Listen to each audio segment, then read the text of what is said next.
Now, I know the boys are smiling from ear to ear, but so am I. I am sitting here with former Miss SA 1997, Kerishnie Naiker. Absolutely gorgeous. And Kerishnie, I must say, it's the first time I'm meeting you. I'm kind of a bit shaky because you are one of my ultimate favorites of all time. You know that crowning moment. I don't know what was going through your mind, but I was sitting there praying, wishing and hoping that it was going to be you. What was going through your mind at the time? Well, firstly, thank you so much for your support. Thank you. That's very kind.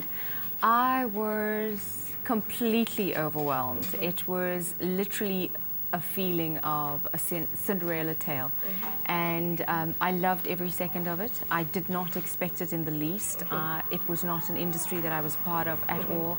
I was a practicing pharmacist at the time, so it was completely... Yes, of course, yeah, I remember. It was completely new to me, and it was a bet that I'd taken with my late dad. So what actually went through my mind at that time was him.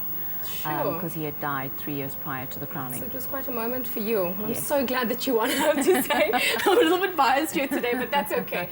And then also, looking at the pageant itself, I mean, the competition between the girls, it must be quite intense dealing with all those ladies running around. What was going through your mind in those times? I think, well, a lot of the time it's an intimidating industry to be a part of, especially if you're not used to being a model and if you're not used to being on the ramp, and it's not something that you support strongly, which I didn't at the time. And I think going to the likes of both Miss Universe as well as Miss World it was a case of having a microcosm of the world in a room, because here you had literally every cultural background represented in one room, and I saw it as a learning experience. So challenging in terms of competition, because on an international platform, for many of these women, this is their livelihood almost, and they get schooled from very young to be a part of the beauty queen industry and business. It is a business for them. So you can really find yourself in compromising situations, given the competition being as fierce as it is. But I thoroughly enjoyed every second of it. It was a huge learning curve for me. Now, you're a member of the FITE campaign. Anything that you want to share with us?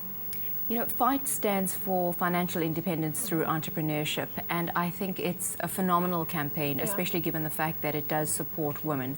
And I think women empowerment, given where we are in South Africa, I mean, 17 years into the democracy, in an age of gender equality and gender empowerment, there is undoubtedly a need for FITE. The fact that they do support women who are wanting to start their own businesses, I think is an amazing initiative.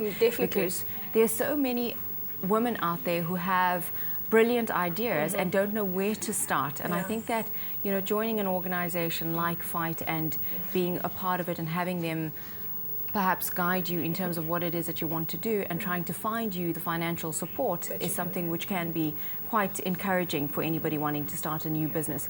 But I think that where we are in terms of women in South Africa, it is something that we ought to celebrate. I do feel sad at the loss of the likes of Mama Sisulu, because of course, given her being a humanitarian, an exemplary leader, given all that she achieved, and she fought, she was a very, very strong proponent of women's rights. And I think that we're also living in an age where we're losing such exemplary leaders, and it is sad to a certain extent. But yes, they've left us with a great legacy, and hopefully one that we can continue to follow and aspire towards, because I think that that's the age that we're in, and FITE is something that would support that. Oh, Kerishnie, you are such an inspiration, and we're going to be chatting with you a little bit later on in the show. While I believe Katlego has got another lovely lady sitting by his side. Well, stay with eXpresso and SABC3.